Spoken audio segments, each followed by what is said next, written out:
Introducción a Segunda de Pedro. La segunda epístola de Pedro es una carta de advertencia. Su primera carta advertía acerca de la persecución que procede de los que no forman parte de la Iglesia. Ahora, alrededor del año 67, inmediatamente antes de su martirio en Roma, Pedro advierte acerca de los falsos maestros que hay dentro de las iglesias. Él sabe que los maestros pueden engañar de una manera sutil por unos motivos impuros y egoístas. En cuanto a protección, observe cómo le señala a las iglesias las escrituras inspiradas por el Espíritu como base de toda autoridad. Oiga cómo Pedro lo exhorta a crecer en su conocimiento de Cristo y a reconocer el peligro y el funesto destino de todos los que enseñan herejías destructoras que socavan la verdad de la palabra de Dios. Segunda carta de Pedro, capítulo 1. Simón Pedro, siervo y apóstol de Jesucristo, a los que por la justicia de nuestro Dios y Salvador Jesucristo han recibido una fe tan preciosa como la nuestra, que abunden en ustedes la gracia y la paz por medio del conocimiento que tienen de Dios y de Jesús nuestro Señor. Su divino poder, al darnos el conocimiento de aquel que nos llamó por su propia gloria y potencia, nos ha concedido todas las cosas que necesitamos para vivir como Dios manda.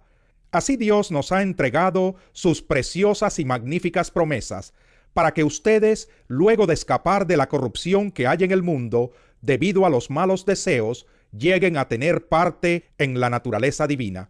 Precisamente por eso, esfuércense por añadir a su fe virtud, a su virtud entendimiento, al entendimiento dominio propio, al dominio propio constancia, a la constancia devoción a Dios, a la devoción a Dios afecto fraternal y al afecto fraternal amor. Porque estas cualidades, si abundan en ustedes, les harán crecer en el conocimiento de nuestro Señor Jesucristo y evitarán que sean inútiles e improductivos. En cambio, el que no las tiene es tan corto de vista que ya ni ve y se olvida de que ha sido limpiado de sus antiguos pecados. Por lo tanto, hermanos, esfuércense más todavía por asegurarse del llamado de Dios, que fue quien los eligió. Si hacen estas cosas, no caerán jamás, y se les abrirán de par en par las puertas del reino eterno de nuestro Señor y Salvador Jesucristo. Por eso siempre les recordaré estas cosas, por más que las sepan y estén afianzados en la verdad que ahora tienen. Además, considero que tengo la obligación de refrescarles la memoria mientras viva en esta habitación pasajera que es mi cuerpo, porque sé que dentro de poco tendré que abandonarlo, según me lo ha manifestado nuestro Señor Jesucristo. También me esforzaré con empeño para que aún después de mi partida ustedes puedan recordar estas cosas en todo tiempo.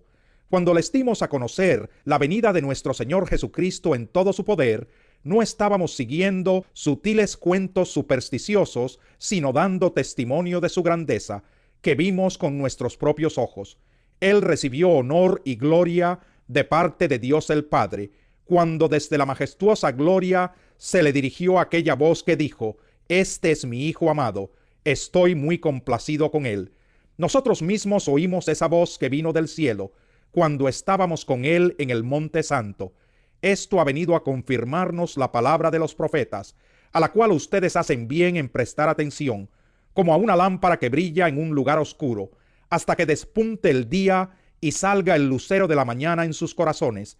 Ante todo, tengan muy presente que ninguna profecía de la Escritura surge de la interpretación particular de nadie, porque la profecía no ha tenido su origen en la voluntad humana, sino que los profetas hablaron de parte de Dios, impulsados por el Espíritu Santo.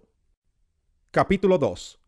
En el pueblo judío hubo falsos profetas, y también entre ustedes habrá falsos maestros que encubiertamente introducirán herejías destructivas, al extremo de negar al mismo Señor que los rescató. Esto les traerá una pronta destrucción. Muchos los seguirán en sus prácticas vergonzosas, y por causa de ellos se difamará el camino de la verdad. Llevados por la avaricia, estos maestros los explotarán a ustedes con palabras engañosas. Desde hace mucho tiempo su condenación está preparada y su destrucción los acecha. Dios no perdonó a los ángeles cuando pecaron, sino que los arrojó al abismo, metiéndolos en tenebrosas cavernas y reservándolos para el juicio. Tampoco perdonó al mundo antiguo cuando mandó un diluvio sobre los impíos, aunque protegió a 8 personas, incluyendo a Noé, predicador de la justicia. Además condenó a las ciudades de Sodoma y Gomorra, y las redujo a cenizas, poniéndolas como escarmiento para los impíos.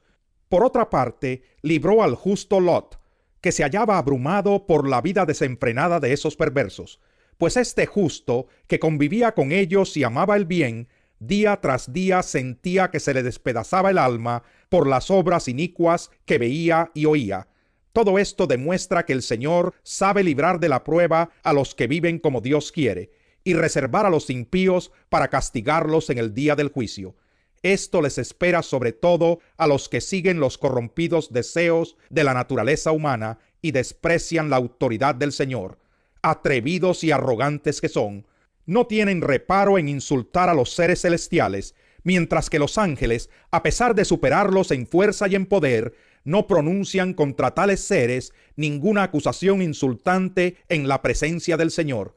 Pero aquellos blasfeman en asuntos que no entienden. Como animales irracionales, se guían únicamente por el instinto, y nacieron para ser atrapados y degollados. Lo mismo que esos animales, perecerán también en su corrupción, y recibirán el justo pago por sus injusticias.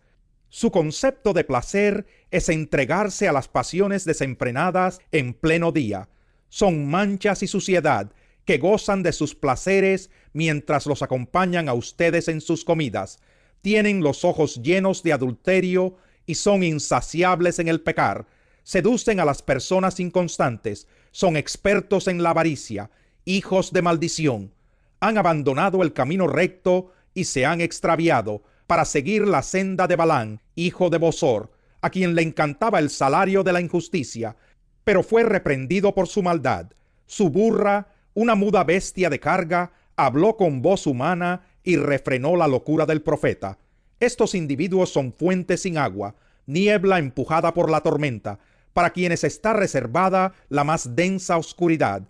Pronunciando discursos arrogantes y sin sentido, seducen con los instintos naturales desenfrenados a quienes apenas comienzan a apartarse de los que viven en el error. Les prometen libertad cuando ellos mismos son esclavos de la corrupción, ya que cada uno es esclavo de aquello que lo ha dominado. Si habiendo escapado de la contaminación del mundo por haber conocido a nuestro Señor y Salvador Jesucristo, vuelven a enredarse en ella y son vencidos, terminan en peores condiciones que al principio. Más les hubiera valido no conocer el camino de la justicia que abandonarlo después de haber conocido el santo mandamiento que se les dio. En su caso ha sucedido lo que acertadamente afirman estos proverbios: el perro vuelve a su vómito y la puerca lavada a revolcarse en el lodo. Capítulo 3. Queridos hermanos, esta es ya la segunda carta que les escribo. En las dos he procurado refrescarles la memoria para que con una mente íntegra recuerden las palabras que los santos profetas pronunciaron en el pasado y el mandamiento que dio nuestro Señor y Salvador por medio de los apóstoles. Ante todo, deben saber que en los últimos días vendrá gente burlona que siguiendo sus malos deseos se mofará. ¿Qué hubo de esa promesa de su venida? Nuestros padres murieron y nada ha cambiado desde el principio de la creación, pero intencionalmente olvidan que desde tiempos antiguos, por la palabra de Dios, existía el cielo y también la tierra, que surgió del agua y mediante el agua.